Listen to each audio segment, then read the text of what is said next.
Hello students and welcome back to our own channel Gyani Academy. मैं हूं नमन अग्रवाल, आप सभी का फेवरेट फैकल्टी, और स्वागत करता हूं आप सभी का एक और नए लेक्चर में, जहां आज हम स्टार्ट कर रहे हैं ताजा नया chapter emerging dynamics of वोकैबु and Porter's 5 analysis. तो बिना किसी देरी के शुरू करते हैं अपना काम। जय श्री राम।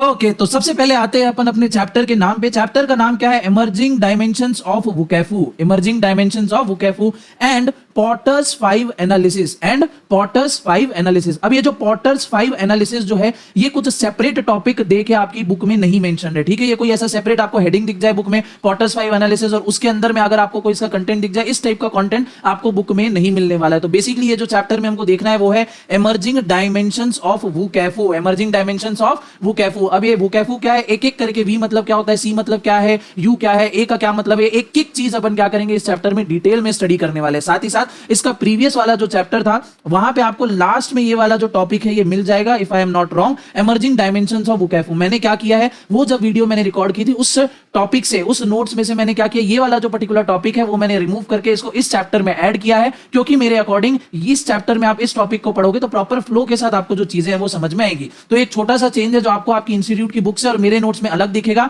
वो चेंज क्या है कि ये जो टॉपिक आपके सामने है इमर्जिंग डायमेंशंस ऑफ वोकैबु, ये आपके इंस्टीट्यूट में इसके प्रीवियस वाले चैप्टर में होगा और मेरे नोट्स में ये इस चैप्टर के स्टार्टिंग में दिया हुआ है। क्लियर बात है? हाँ जी सर। अब अपन देखते हैं इमर्जिंग डायमेंशंस ऑफ वोकैबु। अब आखिर ये वोकैबु है क्या, ये कैसे कैसे इमर्ज हुआ, किसने इसकी थ्योरी दी, और क्या सारी यहाँ पे बातें। स्टार्ट करते हैं अपन।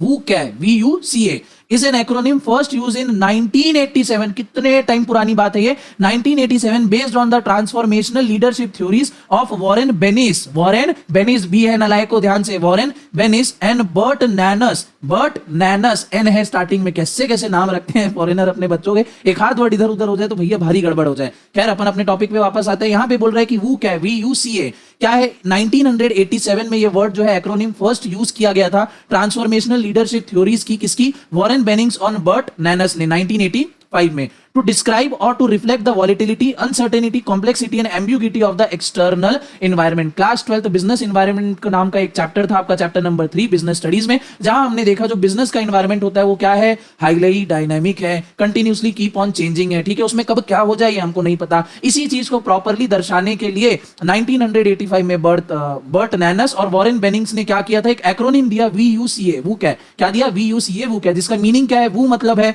V मतलब है वॉलिटिलिटी, U मतलब है अनसर्टेनिटी, C मतलब है कॉम्प्लेक्सिटी, और A मतलब क्या है, एम्बिग्यूटी। सर बट चैप्टर का नाम तो वोकैबु है, तो ये FU जो है वो कहां पे है, FU धीरे से आएगा, ये बाद में ऐड हुआ है, अभी धीरे धीरे समझते जाओ। 1987 में पहली बार ये एक्रोनिम क्या यूज हुआ, VUCA, जिसका मीनिंग क्या है, वॉलिटिलिटी, अनसर्टेनिटी, कॉम्प्लेक्सिटी और ambiguity of the external environment. External environment मतलब एक बिजनेस के दो एनवायरनमेंट होते हैं, एक होता है इंटरनल, दूसरा होता है एक्सटर्नल। इंटरनल एनवायरनमेंट वो एनवायरनमेंट होता है जिसपे उस बिजनेस का कंट्रोल होता है। इंटरनल एनवायरनमेंट में क्या क्या सारी चीजें आ जाती हैं, बिजनेस के एम्प्लॉइज आ गए, वर्कर्स आ गए, ठीक है, मशीनरी रिलेटेड चीजें आ गई, सप्लायर्स वगैरह आ गए, ये सब कहा गए, एक बिजनेस का पर्टिकुलर इंटरनल एनवायरनमेंट बनता है। एक्सटर्नल एनवायरनमेंट क्या है, ऐसी चीजें जो बिजनेस के कंट्रोल के बाहर है, जैसे गवर्नमेंट कब क्या पॉलिसी ले आए, एक कोई बिजनेसमैन बैठ के उसको चेंज नहीं कर पाएगा। क्लियर हो गई बात? कोई नया लॉ में चेंज आ जाए, टेक्नोलॉजी में चेंज आ जाए, एक बिजनेसमैन अपने बिजनेस में क्या कर पाएगा, उस चीजों को चेंज नहीं कर पाएगा। उसको समय के साथ साथ चल के या तो अपनी टेक्नोलॉजी अपडेट करनी पड़ेगी, और अगर वो समय के साथ नहीं चल पा रहा है तो उसका बिजनेस अल्टीमेटली क्या हो जाएगा, बंद हो जाएगा। क्लियर बात है? बिल्कुल, हाँ जी सर। तो एक्सटर्नल एनवायरनमेंट क्या होता है, बहुत ही ज्यादा वॉलेटाइल है, अनसर्टेन है, कॉम्प्लेक्स है, और उसमें क्या है, बहुत सारी एम्बिग्यूटी। अब ये चारों वर्ड का मीनिंग क्या है, एक एक करके डिटेल में देखेंगे, अभी बस मन में बैठाते जाओ। वो क्या एक एक्रोनिम है जो कब यूज हुआ था, 1987 में पहली बार यूज हुआ था। किसकी थ्योरी के ऊपर बेस्ड था ये, transformational leadership theory of Warren Bennis और बर्ट नैनस की। क्लियर हो गई बात? हाँ जी sir. Because of this new completely unpredictable environment, it is almost impossible to predict threats or opportunities. However, at the same time, the potential disruption is very high. The US Army War College introduced the concept of VUCA to describe the volatility, uncertainty, complex and ambiguity multilateral world perceived as resulting from the end of the Cold War. It was a vital to establish an ability for defense amidst complete uncertainty। अगर आपका थोड़ा बहुत history में interest है और आपने word के बारे में सुना है, कोल्ड वॉर, ठीक है, हालांकि हमारे एजुकेशन सिस्टम में वो पढ़ाया नहीं जाता क्योंकि इंडिया एक्टिवली कोल्ड वॉर में इन्वॉल्व नहीं था। कोल्ड वॉर चल रहा था रशिया और अमेरिका के बीच में। क्या था, आप चाहो तो सेपरेट कोई यूट्यूब वीडियो सर्च करके देख सकते हो, अपन यहाँ पे उसको डिस्कस नहीं करेंगे। मेन पॉइंट हमारे डिस्कशन का यह है कि जब यूएसए कोल्ड वॉर में एंगेज था, तो उस समय बाकी बिजनेसेस के लिए क्या हो गया था, मार्केट काफी ज्यादा अनसर्टेन हो गया था। क्योंकि कोल्ड वॉर क्या है, कोल्ड वॉर नाम से ही समझ में आ रहा है कि ये कोई बहुत ज्यादा एक्टिव नहीं है, जैसे हम एकदम प्रॉपर जंग में नहीं जा रहे, बट हम जंग के माहौल में ही है। तो जंग के माहौल में क्या होता है, अनसर्टेनिटी होती है, कब हमारे ऊपर हमला हो जाए, कब किस चीज की जरूरत पड़ जाए। इकोनॉमिक्स में हमने पढ़ा है कि हमको जब वॉर चल रहा होता है वॉर टाइम गुड्स बनाने होते हैं, जब वॉर नहीं है हम पीस टाइम गुड्स बनाते हैं। तो कौन सा गुड्स बनाना मार्केट में सही रहेगा, क्यों? क्योंकि मार्केट की जो डिमांड एंड सप्लाई पूरी तरीके से डिसरप्ट हो जाती है। और इसी चीज को समझने के लिए, इसी चीज को अंडरस्टैंड करने के लिए वूके का जो कॉन्सेप्ट है ये सामने आया था, जो कि बात करता है वॉलिटिलिटी, अनसर्टेनिटी, कॉम्प्लेक्सिटी और एम्बिग्यूटी के बारे में। क्लियर है? आगे बढ़ते हैं।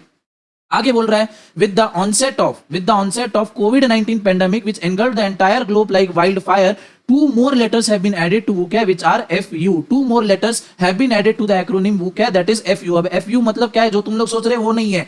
FU का मतलब है fear of unknown and unprecedentedness, ठीक है? fear of unknown समझ लो, यानी कोई भी ऐसी चीज जो कब आके हमारे बिजनेस को किस तरीके से अफेक्ट कर जाए, ठीक है, जो हमको नोन नहीं है, उसका डर होना क्या है, fear of unknown and अनप्रिडिक्टिवनेस। ठीक है, क्या बोल रहे हैं यहाँ पे कि कोई भी ऐसी चीज जो हमारे लिए अननोन है, जो हम उसको पहले से प्रिडिक्ट नहीं कर सकते हैं, वो क्या हो गया, FU। तो WUCA के साथ FU जुड़ गया, बन गया क्या, WUCAFU।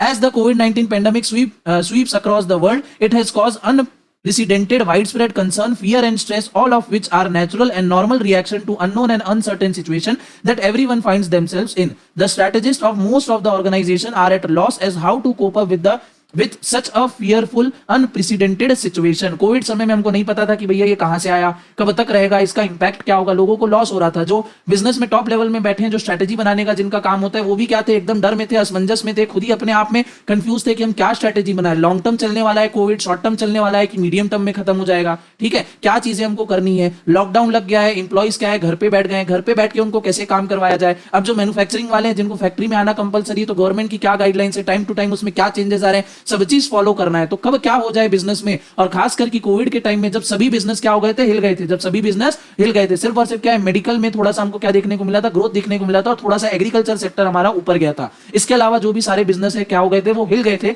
इसी को समझते हुए, इसी की स्टडी के लिए हमने दो word FU, that is fear of unknown, हमने क्या किया, ऐड कर दिया हमारे ऑलरेडी एग्जिस्टिंग एक्रोनिम WUCA में। क्लियर हो गई बात? हाँ जी सर। नेक्स्ट इज आपका dynamics of WUCAFU। Dynamics of WUCAFU, अब डायनामिक्स ऑफ WUCAFU मतलब क्या, अब एक एक वर्ड जो अपन है, एक एक लेटर पे अपन डिटेल में थोड़ी सी चर्चा करेंगे कि VUCAFU इसका मीनिंग क्या है, डिटेल में थोड़ी सी चर्चा करेंगे। सबसे पहले आएगा अपना वॉलिटिलिटी। वॉलिटिलिटी मतलब आज मैं ऊपर आसमान नीचे, ठीक है, कल को मैं रोड में, आसमान तो वहीं का वहीं रहने वाला है। यानी बिजनेस में, किसी भी बिजनेस में क्या होते हैं, उतार चढ़ाव आते हैं, इसी को क्या बोला जाता है, वॉलिटिलिटी बोला जाता है। अब हमारा बिजनेस कितना ऊपर जाएगा या हमारा बिजनेस कितना नीचे आ सकता है, क्या ये हमको पता है, नहीं पता है। क्या इस चीज को हम प्रिडिक्ट कर सकते हैं, नहीं कर सकते। कुछ हद तक अंदाजा लगा सकते हैं, बट एकदम 100% एक्यूरेसी के साथ हम ये नहीं बता सकते कि अगले साल हमारा बिजनेस मान लो 10% ग्रो होगा, 20% ग्रो होगा या 10% डाउन होगा। क्यों? क्योंकि मार्केट में कब क्या ऐसी चीज हो जाए जो हमारे लिए अनफेवरेबल हो जाए। मार्केट में नई टेक्नोलॉजी आ गई, गड़बड़ हो गया काम, ठीक है। हम फैशन इंडस्ट्री में काम कर रहे हैं, फैशन चेंज हो गया, ठीक है, प्रोडक्शन का स्टाइल चेंज हो गया, लेटेस्ट मशीन हमारे पास है नहीं, और जो लेटेस्ट मशीन आई है वो समझ लो हमारे बजट के बाहर है, तो हम उसको अपने बिजनेस में भी इंप्लीमेंट नहीं कर पा रहे हैं, और बिजनेस में इंप्लीमेंट नहीं करेंगे तो हमारी क्या है, प्रोडक्शन धीरे हो जाएगी, कॉम्पिटिटर हमसे आगे निकल जाएगा। तो वॉलिटिलिटी मतलब आज मैं ऊपर हूं, कल नीचे भी जा सकता हूं, कल नीचे हूं, परसों ऊपर भी जा सकता हूं, पर कब कहां जाऊंगा ये मुझे नहीं पता। वॉलिटिलिटी मतलब कब कहां जाऊंगा मुझे नहीं पता, इधर चला मैं उधर चला, जाने कहां मैं किधर चला। वॉलिटिलिटी क्या है? It is a statistical measure on one hand which describes an amount of uncertainty. Uncertainty के amount को describe करता है. On the other hand, it is a concept that refers to the speed, volume, nature and magnitude of change that may or may not be in a pattern form. कोई भी ऐसा change जो एक particular pattern में भी हो सकता है या बिना किसी पैटर्न के कोई भी चेंज हो सकता है जो हमारे बिजनेस को अफेक्ट करेगा, is what, volatility. The change में occur in an industry, in an market और इन वर्ल्ड इन जनरल। वो चेंज एक पर्टिकुलर इंडस्ट्री में आ सकता है, एक पर्टिकुलर मार्केट सेगमेंट में आ सकता है, या पूरे वर्ल्ड को भी एक टाइम पे अफेक्ट कर सकता है। The more volatile the world is, the more and faster things change. जितना ज्यादा वर्ल्ड क्या होगी, वॉलेटाइल होगी, उतनी ज्यादा क्या होगी, चीजें फटाफट फटाफट फटाफट फटाफट क्या होगी, चेंज होगी। The challenge is unexpected and unstable and may be unknown and may be of unknown duration. जो चैलेंज है वो क्या है, अनएक्सपेक्टेड है, कब तक रहेगा ये भी हमको नहीं पता, और कितने टाइम तक रहेगा ये भी हमको नहीं पता, कैसा रहेगा, कब तक रहेगा, कहां तक आया, कुछ हमको पता ही नहीं है, ठीक है।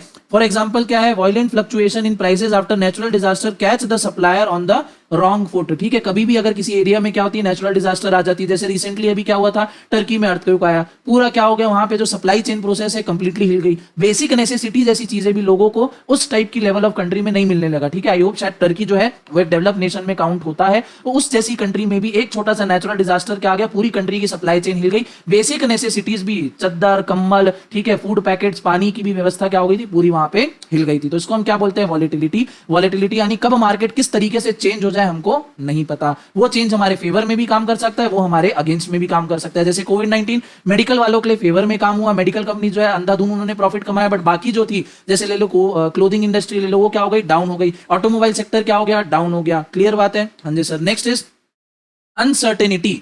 अनसर्टेनिटी मतलब uncertainty refers to the extent to which we can confidently predict the future. Uncertainty वहां से चालू होती है जहां तक हम देख नहीं पाते हैं, ठीक है। मतलब अगर आज से लेके मैं 1 महीने तक का मेरा कोई विजन है, ठीक है, उसके बाद क्या होगा मुझे नहीं पता। तो आगे का फ्यूचर मेरा क्या है, अनसर्टेन। मतलब आगे आने वाले टाइम में क्या होगा मुझे नहीं पता। जैसे आप लोग भी प्लानिंग कर रहे हो बढ़िया से, अभी आपके पास एक टाइम टेबल आया हुआ है कि सीएमए फाउंडेशन का आपका एग्जामिनेशन जो है वो 2 जुलाई को होने वाला है। 2 जुलाई को जून 23 वाला जो अटेम्प्ट है वो होने वाला है, बट फिर भी हम पूरी श्योरिटी के साथ नहीं कह सकते। हो सकता है इंस्टीट्यूट में कुछ चेंज हो जाए, या हो सकता है कोई नेचुरल डिजास्टर अकर हो जाए जिसके कारण इंस्टीट्यूट को पेपर शिफ्ट करना पड़ जाए, ठीक है। हो सकता है कोविड-19 पैंडेमिक वापस आ जाए, आई होप ऐसा ना हो, बट कोई भी चीजें हो सकती है। तो कोई भी ऐसी चीज जो कि जिसका होना नहीं होना हमारे कंट्रोल में नहीं, और हमको पता भी नहीं है कि वो चीज इन फ्यूचर होगी या नहीं होगी, is what we called as uncertainty, ठीक है। अनसर्टेनिटी कहां से चालू होती है, जब तक हम कॉन्फिडेंट है कि हम एक लाइन तक बता सकते हैं कि भैया आगे चीजें ऐसे ऐसे होगी, उसके बाद हम क्या है, अनसर्टेन है, बिल्कुल ठीक है। Keeping in mind volatility, uncertainty becomes the ability to predict or not to predict what will happen amidst volatility. When there is no concrete trends or pattern, it becomes more and more difficult to establish what will happen next and make decision based on that. अब जब हमारे पास कोई pattern भी नहीं होता है किसी तरीके का, ठीक है, जब हमारे पास कोई पैटर्न भी नहीं होता है किसी तरीके का, जब हम प्रॉब्लम को प्रॉपर तरीके से आइडेंटिफाई भी नहीं कर पा रहे हैं, तो उस केस में हमारे लिए और ज्यादा डिफिकल्ट हो जाता है सिचुएशन को समझना और उससे बेस्ट तरीके से उभर के आना, ठीक है। जैसे कोविड-19 आया, कोई रेडी नहीं था, अचानक से आया और एकदम से फैल गया। अब कोई भी इस चीज के लिए रेडी नहीं था, हमको पता भी नहीं है कि इस प्रॉब्लम का सॉल्यूशन क्या है, इसको कैसे सॉल्व करें। तो बिजनेस वालों के लिए क्या हो गई, बहुत ज्यादा दिक्कत हो गई कि अब इसका बेसिक सॉल्यूशन हम क्या निकालें। क्लियर हो गई बात। आगे बोल रहे हैं यहाँ पे, uncertainty is lack of clarity to evaluate a situation properly to identify challenges and opportunities. Uncertainty क्या है, लैक ऑफ क्लैरिटी। जब हम क्लियर नहीं है कि हम प्रॉपर तरीके से किसी सिचुएशन को इवैल्यूएट कर पाए, प्रॉपर तरीके से हम सिचुएशन को एनालाइज कर पाए कि आगे क्या होने वाला है, हमारे लिए चैलेंजेस क्या आने वाले, हमारे लिए अपॉर्चुनिटीज क्या आने वाली, हमारे लिए चैलेंजेस क्या आने वाले, हमारे लिए अपॉर्चुनिटीज क्या आने वाली, वो क्या है, अनसर्टेनिटी है। वो क्या है, अनसर्टेनिटी है। आगे यहां पे देखो, However, decision making under uncertainty by strategists of business firm is possible with the help of game theory. Game theory क्या है, ये आप मैनेजमेंट में आपको पढ़ा चुका हूं, लेक्चर पढ़ा हुआ होगा ऑलरेडी, प्लेलिस्ट में जाके देख सकते हो। The condition of uncertainty occurs when decision maker has no information about the probability of occurrence of different states of nature. ठीक है, अनसर्टेनिटी क्या हो जाती है, और ज्यादा बढ़ जाती है जब डिसीजन मेकर को ही प्रॉपर क्लैरिटी ना हो।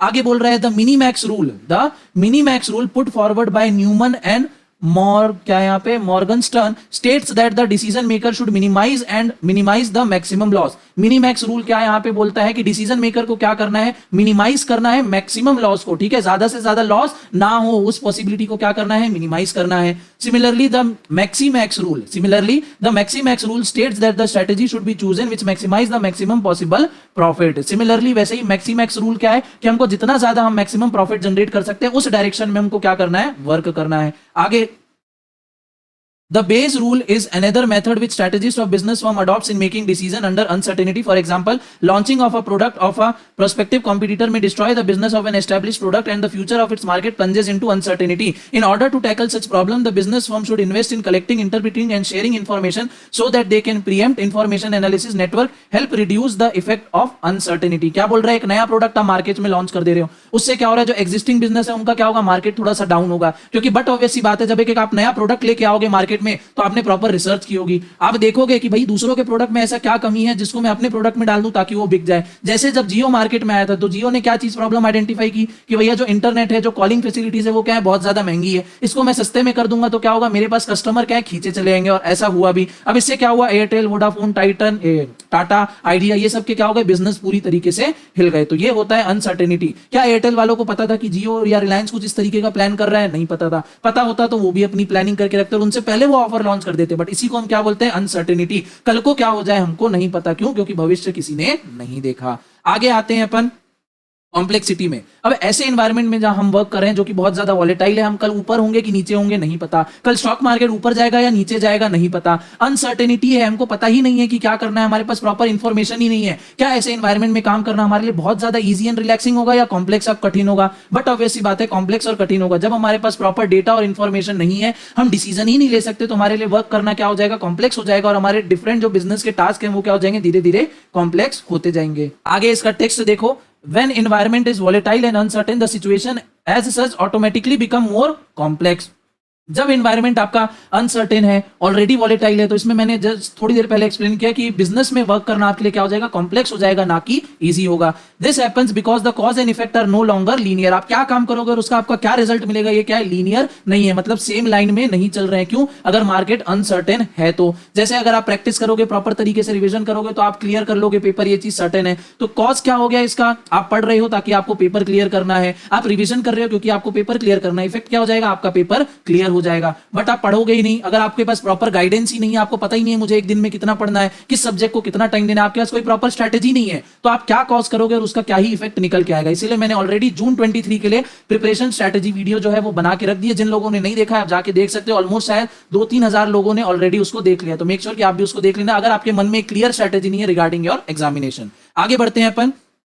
So it becomes a challenge to distinguish which development has led to which consequences। अब जब environment ही इतना हमारा कॉम्प्लेक्स है, हमको नहीं पता हमारे क्या एक्शन का क्या रिएक्शन आ रहा है, हमारे कौन से एक्शन का कौन सा रिएक्शन आ रहा है, तो हम ये आइडेंटिफाई भी नहीं कर पाएंगे कि कौन सा एक्शन हमारे लिए सुटेबल है और कौन सा एक्शन हमारे अगेंस्ट वर्क कर रहा है। हो सकता है हम गलत डिसीजन ले लें और जो एक्शन हमारे अगेंस्ट में वर्क ले रहा है हम उसी को मल्टीप्लाई करते जाएं, और जो एक्शन हमारे फेवर में काम कर रहा है उसको हम डिवाइड कर दे, तो इससे क्या होगा, ऑर्गेनाइजेशन का डाउनफॉल जो है वो स्टार्ट हो जाएगा। क्लियर बात है एकदम? हाँ जी सर। आगे यहाँ पे लिखा है, under high complexity is it impossible to fully analyse the environment and come to rational conclusion। The more complex the world is, it is harder to analyze। ठीक है, अब जितना ज्यादा क्या होगा, एनवायरमेंट हमारा कॉम्प्लेक्स होते जाएगा, उतना ही ज्यादा हार्ड हो जाएगा हमारे लिए उसको एनालाइज करना और उसको कंक्लूड करना, ताकि हम एक मीनिंगफुल एक्शन तक, मीनिंगफुल डिसीजन तक हम पहुंच सके। तो जितना ज्यादा एनवायरमेंट कॉम्प्लेक्स होगा, हमारी परेशानी उतनी ज्यादा बढ़ती जाएगी। जितना ज्यादा एनवायरमेंट क्या हो जाएगा, सिंपल हो जाएगा, हमारे लिए वर्किंग करना भी उतना ही आसान हो जाएगा। क्लियर बात है? बाकी जो भी टेक्स्ट है कुछ बहुत ज्यादा इंपॉर्टेंट नहीं है, वही चीजें बार बार घुमा के डिफरेंट लैंग्वेज में दी गई है। आप लोग चाहो तो वीडियो को पॉज करके जूम करके आप लोग आराम से पढ़ सकते हो। अपन आगे बढ़ेंगे एम्बिग्यूटी पे। नेक्स्ट पॉइंट क्या है, एम्बिग्यूटी। अभी तक अपन ने क्या देखा है, अभी तक अपन ने वी यू सी देख लिया, अब अपन आ गए हैं ए पे। ए क्या है, एम्बिग्यूटी। एम्बिग्यूटी मतलब when a situation can not be clearly interpreted, it means it is not discern and the causality not determined, such a situation is termed ambiguous. यानी जब हम एक सिचुएशन का क्लियर इंटरप्रिटेशन नहीं निकाल पा रहे हैं, हमारे पास डेटा तो है बट हम क्लियरली किसी कंक्लूजन तक नहीं पहुंच पा रहे, तो हम क्या बोलते हैं, ये एम्बिगस है। जब हमको कोई चीजें समझ नहीं आ रही है तब हम क्या बोल रहे हैं, एम्बिगस है। हमको समझ नहीं आ रहा कि हम क्या डिसीजन ले, कौन सा स्टेप उठाए, तो उस सिचुएशन को क्या बोलते हैं, एम्बिगस, यानी एम्बिग्यूटी अराइज हो गई है। मतलब हमारे पास कोई क्लियर थॉट प्रोसेस नहीं है, क्लियर हमारा माइंडसेट नहीं है कि हमको क्या करना है क्या नहीं करना है। उस सिचुएशन को क्या बोला जाता है, एम्बिग्यूटी बोला जाता है, कि वहां पे एम्बिग्यूटी आ गई है। अब ये होता क्यों है, तो दिस में happen when information is incomplete. हमारे पास जो इंफॉर्मेशन है वो इनकम्प्लीट है। फॉर एग्जांपल मान लो कॉलेज है, कॉलेजेस में क्या हो रहे हैं, बच्चे नहीं आ रहे, अटेंडेंस लो है। अब अटेंडेंस क्यों लो है, अगर हमको इसका रीजन ही नहीं पता है कि भाई कॉलेज में पढ़ाई नहीं हो रही है या बच्चों का पढ़ाई में ध्यान नहीं है, तो हम क्या ही एक्शन लेंगे उसका। फॉर एग्जांपल अगर बच्चे क्लास में इसीलिए नहीं आ रहे क्योंकि टीचर्स बहुत ज्यादा एब्सेंट हो रहे हैं, पढ़ाई हो नहीं रही है कॉलेज में, या टीचर्स का पढ़ाया हुआ स्टूडेंट को पसंद नहीं आ रहा है, इसलिए स्टूडेंट क्या हो रहे हैं, डिस्करेज हो जा रहे हैं पढ़ाई के लिए। अगर ये इन्फॉर्मेशन हमारे पास नहीं है तो क्या बच्चे कॉलेज नहीं आ रहे हैं, इस रूट कॉज को हम आइडेंटिफाई तो कर लेंगे, बट क्या इसका सॉल्यूशन निकलेगा, नहीं निकलेगा। हमको सॉल्यूशन के लिए कंप्लीट पिक्चर का होना जरूरी है, सिर्फ एक छोटा सा ट्रेलर देख के काम नहीं चलेगा। तो एम्बिग्यूटी क्यों अराइज होती है, पहला जब हमारे पास जो इन्फॉर्मेशन है वो क्या है, इनकम्प्लीट है। दूसरा कॉन्ट्राडिक्टरी इन्फॉर्मेशन है, दूसरा हमारे पास जो इन्फॉर्मेशन है वो कॉन्ट्राडिक्टरी, यानी एक लाइन कुछ बोल रही है, दूसरी इन्फॉर्मेशन कुछ बोल रही है, आपस में दोनों इन्फॉर्मेशन एक दूसरे को काट रही है। और too inaccurate to draw clear conclusion, या इंफॉर्मेशन बहुत ज्यादा एक्यूरेट नहीं है कि उससे हम क्लियर कंक्लूजन ड्रॉ कर पाए। Ambiguity does not imply a lack of clarity, rather it describes a situation where multiple interpretation are possible. Ambiguity का सिंपल ये मतलब नहीं कि हमारा माइंडसेट क्लियर नहीं है, बल्कि एम्बिग्यूटी रिफर्स टू ऐसी सिचुएशन जहां मल्टीपल इंटरप्रिटेशन निकल रहे हैं किसी एक चीज की, जहां पे मल्टीपल इंटरप्रिटेशन निकल रहे हैं। जैसे अगर मैं बोलूं एप्पल, तो अब एप्पल खाने वाला भी एप्पल है और एप्पल मोबाइल फोन वाली भी कंपनी। अब एक ही वर्ड का क्या है, अलग अलग मीनिंग निकल रहा है। जैसे मैं बोलूं और, तो मैंने ये हिंदी वाला और बोला है कि इंग्लिश वाला और बोला है, तो ये क्या हो गया मल्टीपल इंटरप्रिटेशन। मल्टीपल इंटरप्रिटेशन मतलब क्या, मल्टीपल मीनिंग किसी एक सिचुएशन की निकल रही, तो हम क्या हो गए, कंफ्यूज हो गए। अब हम डिसीजन प्रॉपर से नहीं बना पा रहे हैं, और सारी ही सिचुएशन क्या है, इक्वली वैलिड है। अगर मैं एप्पल बोलूं और आप उससे फ्रूट समझते हो तो भी सही है, मैं एप्पल बोलूं और आप एप्पल कंपनी समझते हो तो भी आप सही हो, कोई गड़बड़ वाली बात नहीं है। In other words there is no right solution. In other words क्या है, इतनी ज्यादा कॉम्प्लेक्स हो चुकी है सिचुएशन कि हमको सही राह नहीं मिल रही है, इतने सारे मतलब हमको मिल रही है, इतनी सारी इंफॉर्मेशन है जो इधर उधर स्कैटर्ड है, इससे हमको क्या है, क्लियर डायरेक्शन नहीं मिल पा रही कि हमारे हित में क्या फैसला हमको लेना चाहिए। दिस इज नोन एज क्या, एम्बिग्यूटी, यानी total situation of confusion and chaos। Total situation of confusion and chaos। Next आते हैं अपन नीचे, फियर ऑफ अननोन एंड अनप्रेसिडेंटनेस। ठीक है, फियर ऑफ अननोन, कोई भी ऐसी चीज जो अननोन है, जो हमारे बिजनेस को अफेक्ट कर सकती है। एग्जांपल क्या हो गया, कोविड-19। किसी ने नहीं सोचा था एक बार को, तो जो कंपनीज जो पोर्ट साइज में ऑपरेट करती है, यानी जैसे मुंबई में अगर कोई कंपनी है और उनकी कंपनी का जो ऑफिस है या उनका स्टोरेज हाउस है वो अगर नदी के किनारे है, तो एक बार को वो प्रिपेयर रहेंगी कि भैया कभी भी बाढ़ आ सकती है, तो प्रॉपर इंश्योरेंस करवा के रखेंगी, प्रॉपर सिक्योरिटी का इंतजाम करेगी कि हमारे गुड्स खराब ना हो। बट कोई भी ऐसी चीज जो अचानक से, अब कोरोना किसी ने नहीं सोचा था, अचानक से ऑल ऑफ अ सडन आ गया, इसीलिए जो टर्म है FU वो क्या हो गया, ऐड हो गया, कि फियर ऑफ अननोन। कोई भी ऐसी चीज जो हमारे कंट्रोल में ही नहीं है, हमको पता ही नहीं है कि ये क्यों आई है, कैसे आई है, कब तक चलेगी, इसका सॉल्यूशन क्या है, इसको क्या बोलते हैं, फियर ऑफ अननोन। चलो भाई अब इसका टेक्स्ट अपन पढ़ते हैं। When the external environment is such that the business firm are engulfed by the fear of unknown dimensions because of an unprecedented catastrophe, that their strategies are completely dumbfounded, which renders them extremely helpless. The classic example of this is COVID-19 pandemic. क्या बोल रहे हैं यहाँ पे, जब external environment में ऐसी कोई चीज हो जाती है, हमारा बिजनेस के एक्सटर्नल इन्वायरमेंट में कोई ऐसी चीज हो जाती है जिसके लिए हम रेडी ही नहीं है, जिसके लिए हम प्रिपेयर ही नहीं है, जो हमारे लिए अननोन है। ठीक है, जो हमारे लिए अननोन है और हम ये आइडिया भी नहीं लगा सकते वो कि कब तक चलेगा और क्या स्ट्रैटेजी इसमें बेस्ट सूट होगी, क्या स्ट्रैटेजी इसमें बेस्ट सूट होगी। तो इसमें क्या होता है, हमने जो साल के स्टार्टिंग में प्लानिंग की थी, जो बजट बनाया था, वो क्या होता है, पूरा हिल जाता है, पूरा डिस्टर्ब हो जाता है। उस सिचुएशन में हम क्या हो जाते हैं, कंप्लीटली हेल्पलेस हो जाते हैं। अब जो मैन्युफैक्चरिंग यूनिट है, कोविड-19 के समय क्या हो गए थे, कंप्लीटली हेल्पलेस, क्योंकि उनका काम ही क्या है, रॉ मटेरियल लाओ, मशीन्स में डालो, फिनिश गुड्स प्रोडक्ट बनाओ और अपना मार्केट में जाके बेचो। अब कोविड-19 है, लॉकडाउन है, आप बाहर जा नहीं सकते, तो भैया मैन्युफैक्चरिंग कैसे होगा, कैसे करेंगे। जो उन्होंने साल के स्टार्टिंग में एक विजन लिया था कि इस साल हम कंपनी की सेल्स को बढ़ाएंगे, हम नई टेक्नोलॉजी वाली मशीन को लाएंगे, मार्केट में हम ऐसी मार्केटिंग करेंगे कि हमारी प्रोडक्ट की डिमांड बढ़ जाएगी, सबका सब क्या हो गया, धरा रह गया। जबकि जो सर्विसेज वाली थी उनका तो फिर भी एक बार को वर्क फ्रॉम होम चल रहा था, बट जो फिजिकल मैन्युफैक्चरिंग होनी है गुड्स की, वो क्या हो गई थी, वो काफी ज्यादा अफेक्ट हो गई थी, क्योंकि हमको परमिशन ही नहीं थी कि हम फैक्ट्री में जाके काम कर सके। और जब धीरे धीरे हमको परमिशन मिलना चालू हुई, तो ऐसे नहीं है कि इंडस्ट्री एक बार में फुल फ्लेजेड स्टार्ट हो गई, क्या हुआ, धीरे धीरे पार्ट में क्या हुआ, काम होने लगा। तो इससे क्या हुआ कि हमने स्टार्टिंग में जो कंपनी ने, टॉप लेवल मैनेजमेंट ने जो प्लान बनाया था, जो स्ट्रेटेजीज बनाई थी, वो क्या हो गई, जीरो पे आ गई, वो क्या हो गई, जीरो पे आ गई। क्लियर बात है, यही क्या है, फियर ऑफ अननोन, यानी कोई भी ऐसी चीज का खतरा हमेशा बिजनेस में मंडराता रहता है जो हमको नहीं पता, और वो अचानक से कभी भी आ जाता है, जिससे हमारी पूरे साल भर की प्लानिंग क्या हो जाती है, डिसरप्ट हो जाती है। बाकी नीचे आप लोग देख सकते हो कि पूरा कोविड-19 के बारे में ही है, पूरी उसकी हिस्ट्री, राम कथा यहाँ पे है कि नोवल कोरोना वायरस बोले, चाइना से निकला 2019 में, कंटिन्यूसली चेंज होते गया, उसके अलग अलग जो है वर्जन बने, alpha, beta, gamma, delta, Omicron etcetera. Scientist भी प्रिडिक्ट करने से फेल हो गए कि भैया इसकी कितनी वेव आएगी, क्या आएगी। वैक्सीन बनाने में जुड़ गए, गवर्नमेंट की जो इंफ्रास्ट्रक्चर और पॉलिसी जो अनाउंस की थी, पीएम गति शक्ति योजना, वो भी क्या है, धीरे, मतलब एक स्लो ट्रैक पे चली गई। सारी चीजें यहाँ पे मेंशन है। नीचे आउटब्रेक ऑफ जो वायरस हुआ, उससे क्या चीज बढ़ा, डिजिटल पेमेंट्स में क्या हुई, इंप्रूवमेंट हुई, कैशलेस इकोनॉमी की तरफ हम और आगे बढ़ गए। मेडिकल और इंश्योरेंस रिलेटेड फैसिलिटीज से क्या हो गए, लोग अवेयर हुए और इंश्योरेंस सेक्टर में क्या है, बूम आया। बट वहीं इंफ्रास्ट्रक्चर सेक्टर डाउन हुआ, स्टॉक मार्केट डाउन हुआ, ऑटोमोबाइल सेक्टर डाउन हुआ। इवन जो एजुकेशनल जो सेक्टर है आपका, स्कूल कॉलेजेस में जो पढ़ाई है या कोचिंग इंडस्ट्री में जो पढ़ाई है, वो भी क्या है, बहुत अच्छी तरीके से अफेक्ट हुई थी, बहुत अच्छी तरीके से क्या होती, अफेक्ट हुई थी, क्योंकि हमको ऑनलाइन भी पढ़ाना है। ऐसे बहुत लोगों को, ना टीचर्स के पास ट्रेनिंग थी, ना उनके पास प्रॉपर इंफ्रास्ट्रक्चर या कोई मैकेनिज्म था, ना उनके पास कोई टूल्स थे कि जिसको वो यूज करके एफिशिएंटली क्या कर सके, स्टूडेंट को पढ़ा सके। अब ये सब चीजें तो आपने खुद फिजिकली फील की है, ठीक है, आपने इस चीज को एक्सपीरियंस किया, तो आपको बहुत अच्छी तरीके से पता है। आगे क्या बोल रहा है, In order to overcome this situation, business leaders are navigating a broad range of interrelated issues that span for keeping their employees and customers safe through work from home, contactless transaction, respectively, providing support of cash and liquidity, reorienting operation and navigation, complicated government support programme. ठीक है, क्या बोल रहा है इसका solution, business ने क्या निकाला, तो भैया कैशलेस ट्रांजैक्शन का यहाँ पे बढ़ावा दिया गया। ठीक है, कॉन्टैक्टलेस डिलीवरी यहाँ पे एक नई चीज आई, वर्क फ्रॉम होम एक नई चीज यहाँ पे इन्वेंट हुई। तो इस तरीके का जो प्रॉब्लम आती है तो उसका धीरे धीरे हमको क्या मिला, सॉल्यूशन मिला। क्लियर है? विद दिस आपका ये वाला जो चैप्टर है इमर्जिंग डायमेंशंस ऑफ वोकैबु और क्वार्टर 5 एनालिसिस, ये यहीं पे खत्म होता है। आई होप आप लोगों को सारे टॉपिक जो है समझ में आए होंगे बढ़िया से, और आप अपने इस वीडियो को भरपूर प्यार दोगे, इस वीडियो को लाइक और शेयर करके। मैं आपसे मिलूंगा एक नेक्स्ट वीडियो में। फिलहाल के लिए इस वीडियो को यहीं पे रैप अप करते हैं। लास्ट तक बने रहने के लिए, अपना वैल्यूएबल टाइम देने के लिए दिल से धन्यवाद।